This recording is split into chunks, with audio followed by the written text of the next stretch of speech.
Har qanday ezilgan bir millatning bosh ko'tarish tarixiga qaraydigan bo'lsak, ularning nurg'unlagan qurbonlik va zo'r bedel to'laganligini uchratmoq tez emas.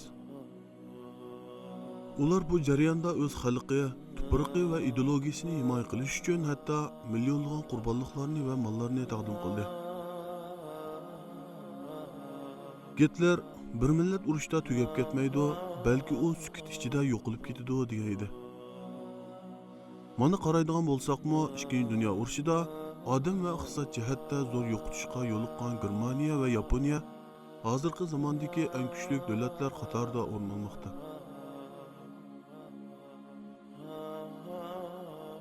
Albatta islom ummatimi urushda tugab ketmaydi. Mayli Mo'ng'ul istilasida bo'lsin, mayli ahli saliblar tajovuzchiligida bo'lsin, qayta o'rnidan dasturga edi. Asli mag'lubiyat zimini, hokimiyatini yo'qotishda bo'lmasdan, balki ma'naviy jihatda dushmanga al bo'lishdir. Ayni vaqtda ma'naviy jihatda mag'lub bo'lmagan musulmonlar hatto Mo'ng'ul va xristianlarni o'z madaniyat ta'siriga uchirtib, musulmonlashishga sabab bo'lgan edi. Mustamlika yo'liqqan millatlar ichida siganlar naqsh usulga berilib, dunyoda asosan yo'qolish girdobiga berib qoldi. Indiyalar aroq sharobga berilib, sanoqli insonlar qoldi. Manjular Xitoylarga aslimasiya bo'lib ketdi. Naqsh usul, o'yin kulkiga mahliya bo'lgan, hatto shahidlar kechiligida dinini o'rgangan o'limalar turib, qayg'usini naqsh muzika bilan ifodalagan bu Uyg'urlarning qismati qandoq bo'larkina? Shuncha mahliyaliklarga shaydo bo'lgan bu Uyg'urlar qandoqsiga necha 100 yildan beri aslimasiya bo'lib ketmasdan mavjudligini saqlab qoldi. Albatta bu sog'lom e'tiqodimizning bo'lganligidan bo'ldi. Qaraydigan bo'lsak, chiroy shakl va til jihatdan Xitoylar bilan o'xshab qoldigan Tungan musulmonlari tili Xitoylarga tubdan o'xshamaydigan Manju, Mo'ng'ul, Zhuangzu qatorliq millatlardan farqli holda o'z kimligini saqlab, 30 necha million nüfusga ega zo'r sonni saqlab kelmoqda. Xitoy besib olgan rayonlardagi mayli qaysi millat bo'lsin, bularning ichida milliy kimligini, xosligini saqlab qola olganlarning ko'pinchisi musulmon xalqlar bo'lib, islom dinining tajovuzchilar bilan bo'lgan aqidaviy kurash ideyasi musulmon xalqlarni Xitoy kofirlariga nisbatan bo'ysunmaydigan irodasini kuchaytirib keldi va ularning madaniyatlarini mansitmaslik, tuvan ko'rish, o'zini bo'lsa oliy hisoblash orqali ularning madaniyat tajovuzchiligiga va tilni o'rganishga bo'lgan nafrat qatorliqlar Xitoylardan nihoyat zo'r farqli holda saqlab qoldi. Shuning bilan bu Xitoylar razil qo'llarini farzandlarimizga sunishga boshladi. Ichkiri o'lkalarga opirib tarbiyalash orqali oila tarbiyasidan ayirib, o'zlarining ideyasini singdirishga, dindan yiroqlashtirib, ma'naviy jihatdan mag'lub bo'lgan avlodlarni maydonga chiqarishga urindi. Texi dunyo qarashlari ham yetilmagan bu yoshqunchilar kofirlarning ideyasida zaharlandi. Hatto Uyg'ur bo'lib qolganligidan beqib cho'ng qilgan ota-onasidan numus qilishga boshladi. Dinni xurofotlik, orqada qilishning sababi deb tushundi va dindan yiroqlashdi. Buning bilan Xitoylarga oshiq bo'lgan bir turkum Xitoyparast kishilar vujudga chiqdi. Bir millatni tugashtirish uchun 25 yil vaqt yetarli. Ya'ni 25 yil vaqt ichida avlodlarni o'z ideyasida tarbiyalasa, yangi bir avlod dushman ideyalarida cho'ng bo'ladi-da, oqibat o'zimizning go'shida o'zimizni qo'riydigan yangi nasllar yetishib chiqadi.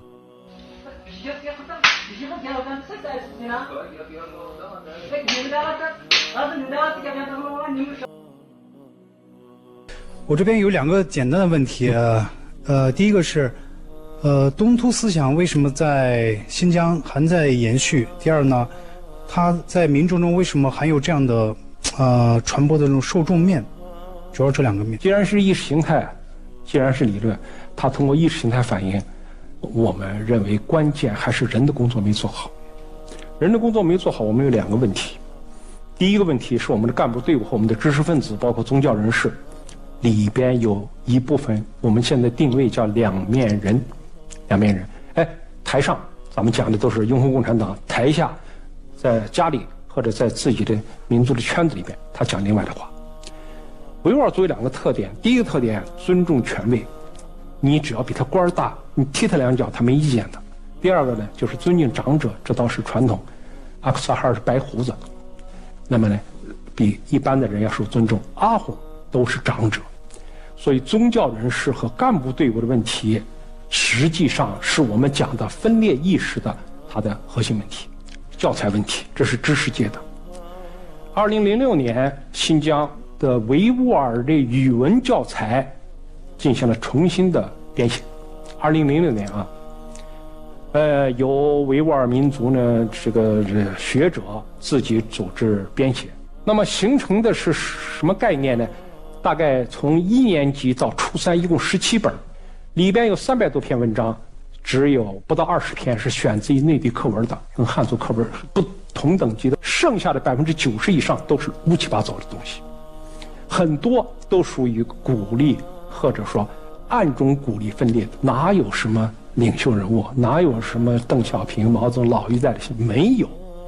你看了那个教材以后，你就跟那个外国书一样，所有的画的图、画的插图都跟外国人一样，想一想。所以这样培养起来的，我们大概粗算了一下，大概在250万到300万青少年。你现在到民族中间的年轻人中间，他很多都说我们祖国是土耳其，所以呢，一个是干部队有问题，一个是教育。 Chet ellardimi buzuq ideyalarda mengisi yo'yilgan va buzilgan buzuq kishilar dinimizni masxir qilmoqda va haqorat qilmoqda.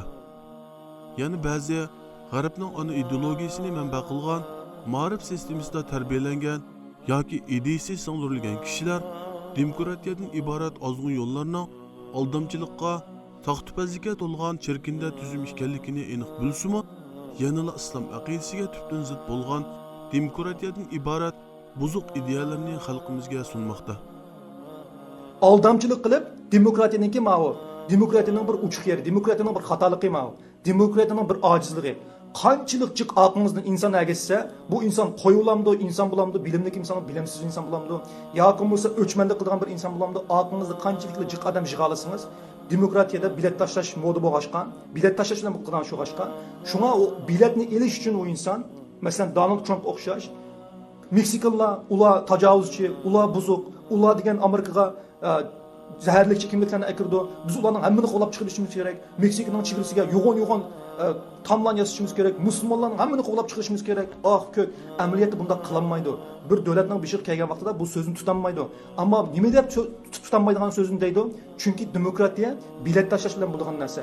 Ahmoqona xalqni, ojizona xalqni, qo'yda xalqni qandoq gap bilan oldiya olsa, shundoq gapni qilib, qandoq gap bilan hissiyotni do'ng'ayta olsa, shundoq yog'in gapni qilib, millatni aldash qarindoshlar.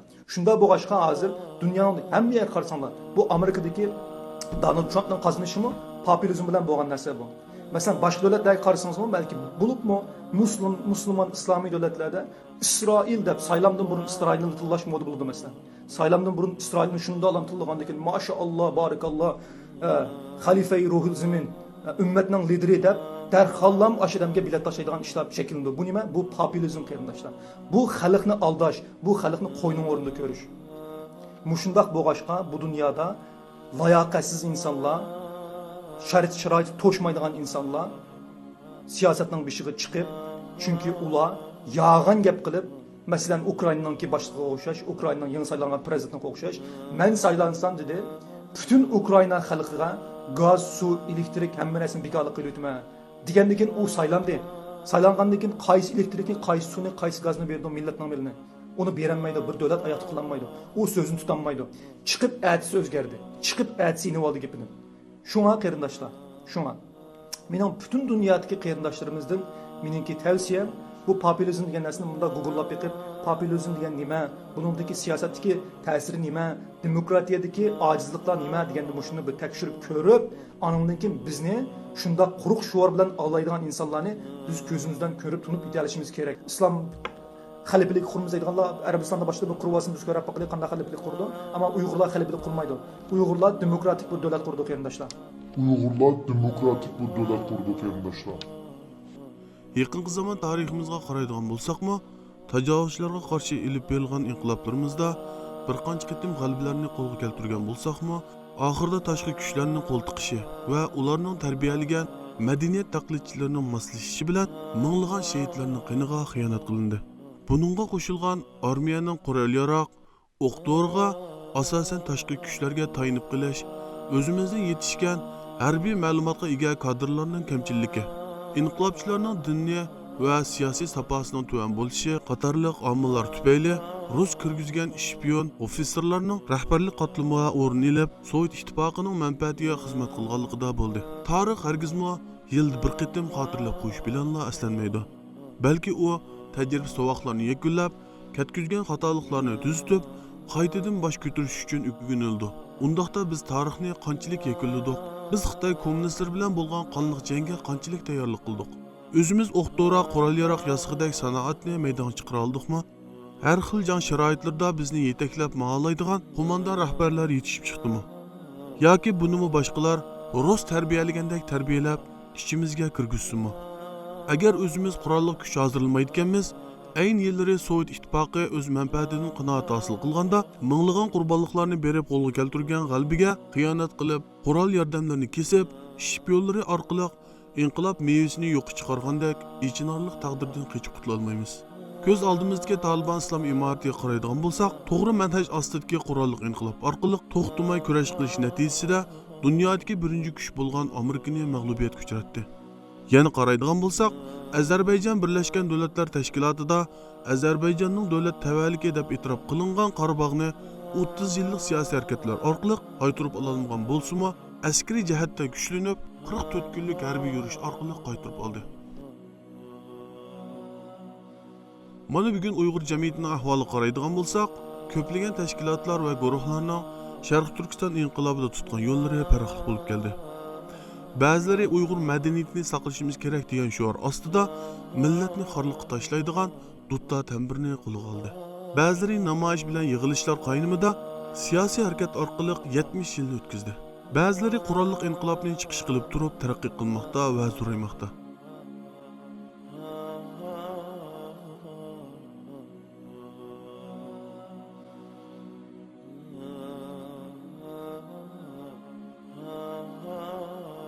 Buningda qattiq bearam bo'lgan Xitoylar bularni terrorchi ko'rsatishga tirishmoqda.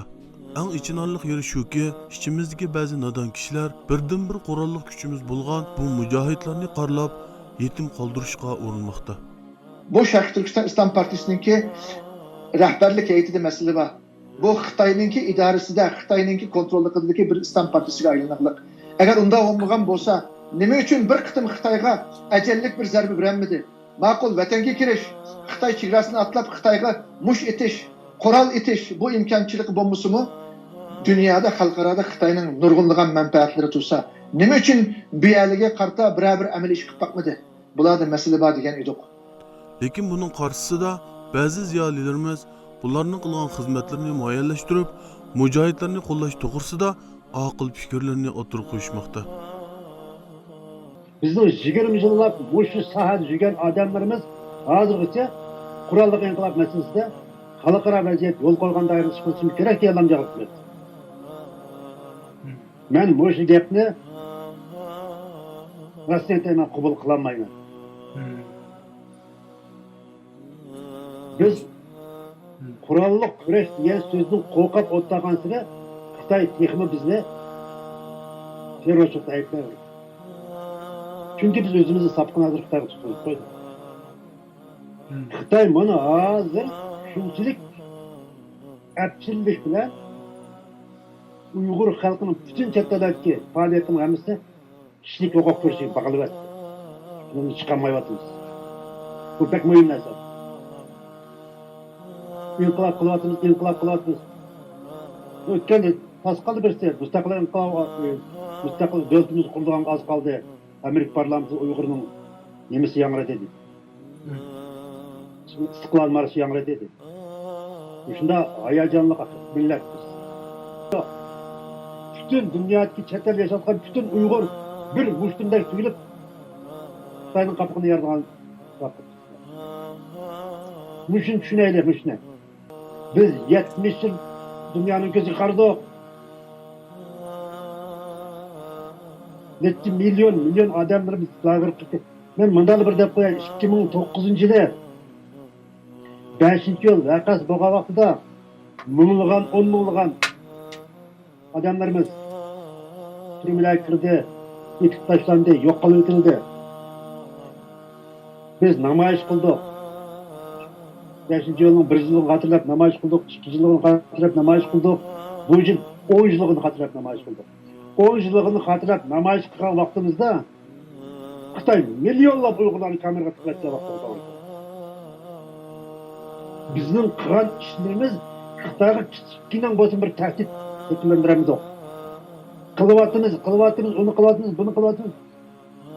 Birinchi ish biz Xitoyga tahdid shakllantira oladigan holatga kelishimiz kerak. Xitoy bizdan tahdid his qilgan vaqtda qo'lini tortadi. Bu yerda qarindishimizning so'zidan bir narsa his qildimki, nima uchun bizdan qo'mondan chiqmaydi Ozodga? Qo'mondan chiqmaydi emas. Qo'mondanlar bor. Qo'mondan bormi?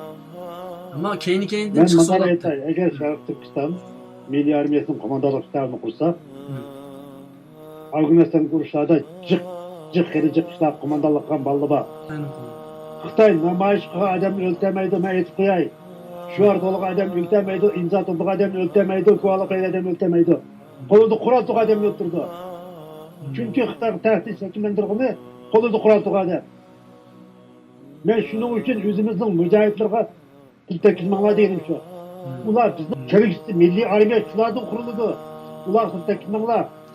Vatanga o'q atmadan andoq qilmadan demanglar. Fursat kelgan ular vatanga o'q atadi. Xitoy o'qini atadi. Hozir ular bunda demanglar ularning sharoit shu mejlisni o'qitib yurayotgan shu mujohidlarimizni qo'g'dayli. Ular tiltakizmayli. Xitoyga bir pay o'q atmadan Xitoyning bunni qaratmadan deganni qilmanglar. Ular vaqti kelganda baribir bu yo'lga mangadi. Ular bizning boyligimiz. Mening ko'z qarashim shu. Men Qur'onlikni hozir qo'llayman. Hozir masalan bizning Uyg'urlarning orasida men bir omma bo'lishlikdan bilan, masalan jamoatga bir odatga odam bo'lishlikdan qanday o'y bor desangiz, Xitoy bizni terrorizm deb qo'rqitgan bo'lsa, Qur'onsiz birinchi kuyisi keldi. Ammo bizga haqliq hozir. Biz nima bo'lsak haqliq, nima bo'lsak hozirgidan yaxshi. Mening jo'g'anda Qur'onni qachon saqlab turamiz? Mening jo'g'anda to'g'ri deb o'ylayman. Masalan, shu mening ovozimni asida turayotgan qarindoshlarimiz olgan bo'lsa, men ularga Alloh neymen shundaqli ba'zilar va qadamlari menimcha yo'lda bo'lganligi uchun Turkistonga ming kuch berdi deb o'ylayman. Faqat shpitili deb o'ylayman. Endi biz saqlasak tugaymiz, tinch yo'lda hal bo'lmaydi. Biz ko'ryapmiz, bizni peshqa o'ynatdi bular. Biz qon to'kmaydi, qadavatan ozod qilamiz, ozod qilamiz. Hozir vaqt shpitilmasa, o'tib ketdi endi bir ishga yo'l qolmay bu ish. O'tib ketgan tili tugaymiz. Bu Xitoy bu tinch yo'lda hal qilmadi. Mesela BDT deymiz, EU deymiz, Amerika'da tatib ko'rgan hamma yapozg'alni ko'ryapmiz, hech nima qilolmaydi. Amerikaning sistemasi xalqaro qonun ishlamadi, Amerikaning turg'izgan sistemasi ishlamadi hozir. Uning ishlash uchun bir ish ketish bo'lib, bularning surati nihoyat oz. O'tgan yillarda yana bir xabar kelgan Angliyaning qo'dayman, tadqiqotchilari shu o'zimizning Sharq Turkiston islom tashkilotining terrorist tashkilot tizimligidan chiqarish to'g'riliq ilmiy bir narsa yozganchu, emas debchu. Erkek için can kurtarlar diye bir narsani chiqargan. Amerikada o'tganda think tankdami bir saçta deganchi bizning tashkilot bizning deb o'ylayman. Ya'ni Sharq Turkiston islom partiyasini demoqchimisiz? Uni unda tashkilot emas degan. Chiqaryapti undan chiqarishiga sabab nima? Uning ustiga mushundan bir ko'rilish bo'ldi, bir sababi bo'lmayadi-ku. U unda tashkilot emas, u o'zining erkak uchun can qilgan bir narsa degan gap chiqadi. Demak, ular astirdan emas, o'chqashkaram bo'lib ketdi. Bizni inkor qilyapti, bizni ilhomlantiryapti. Bizning unda ruh bormi yo'qmi uqmayman. U yerlarda bor. 100 bor, lekin ularni bizning qilishimizga muhtoj. Biz e'tirof qilishimiz kerak endi ularni. Bugungi programmamizni ko'rgandan keyin balki biz deb kelamiz inshaalloh. Qur'onning aytish faqat birinchi shulardan boshlandi, bizdan emas. Andan keyin balki bizmi berishimiz mumkin, bir narsa to'g'ri bo'lmaydi. Ammo birinchi shular bizning umidimiz. Masalan, Qur'onlik jang bo'lib qolsa, ulardan boshqa kim bor? To'g'ri. O'zimiz ko'ryapmiz. Bizning bu yerga tiqib qo'ygan qurolimiz yo'qki, faqat xalqaro bilan birlashib ish qila olamiz faqat. Bo'lmasa, men telefonni taqayman. Allah razı olsun. Düşmanımızın iqtisodiy, askeri jihatlarda dunyodagi cho'ng kuch bo'lishi, atrofdagi davlatlarning Xitoyga setilishi qatorliq nurg'un omillar Sharq Turkiston jihodida oz bo'lmagan qiyinchiliklarni maydonga chiqardi. Lekin Tibet buddistlar ham o'zlari bilan bir aqidada bo'lgan Hindi buddistlarning himoyasiga erishib, ularning qoshqopiga qarab, vatani bilan bir talsim ayirib turadigan chegara bo'yida fursat kutib 30 yilni o'tkazdi. Ular hech qachon birsi-birsini qorlig'ini yo'q. Lekin bizning qurolli tashkilotlarimizga tutgan pozitsiyamiz qanday bo'ldi? Sharq Turkiston musulmonlarining diniy aqidasi ajaba buddist tibetlarchilik emasmi?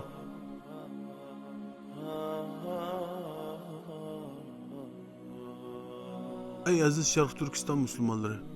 Calla Şingsay vatanımızdan çıkıp ketiş aldıda şundaq bir sözünü qılgan ekan. Bu milletning tili bir, dini bir, milleti bir ekan, lekin qalbi bir emas ekan degan ekan. Qalblar birligi bo'lish uchun cho'qim islomiy qarindoshlikni vujudga chiqarishimiz kerak. واعتصموا بحبل الله جميعا ولا تفرقوا واذكروا نعمة الله عليكم إذ كنتم أعداء